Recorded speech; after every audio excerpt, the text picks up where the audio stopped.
Lacoste man.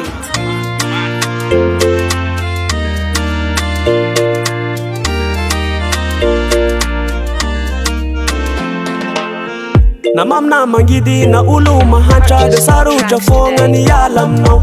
Ianao ny antenaiko itadagnanako raha sendra tsy lafaka anatin'ny rasy. Mety ho sambatra tsy asapazaly akaiky olo tina raha sendra marary. Miposaka hoay ny masoandro piaina na midaridary fitsisy voafafy. Ianao matokisa baby fa za de tsy alaminao.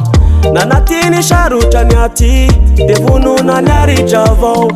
Ianao matokisa baby fa za de tsy alaminao. Nanatiny sarotra ny aty de vonona ny aritra avao. Efanao fô za vonona agnaraka anao. Efanao fô za baby na misy afana. Efanao ndro delirako androany na misy afana zao anao baby. Zavonona agnaraka anao. Efanao fô za baby na misy afana. Efanao ndro delirako androany na misy afana zao anao baby.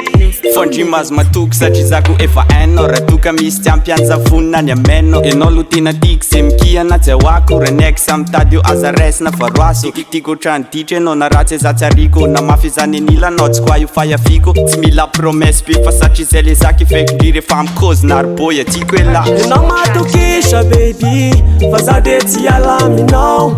Nanatiny sarotra ny aty de vonona ny aritra avao. Ianao matokisa baby fa za de tsy alaminao. Nanatiny sarotra ny aty de vonona ny aritra avao. Efanao fô za vonona agnaraka anao. Efanao fô za baby na misy afana. Efanao ndro delirako androany na misy afana zao anao baby. Resadsaiko sy io fa vidy tena izy e. Alaiko fady anao io fa tsy ataoko akizy e. Tena koze tena sana raha tondritsy matoky antan'io Lacoste man.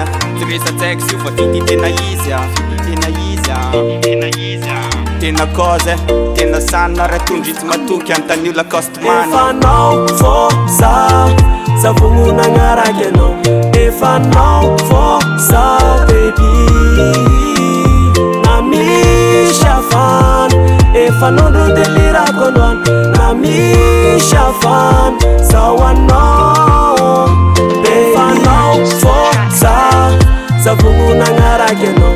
Efanao fô za baby na misy afana. Efanao ndro delirako androany na misy afana zao anao.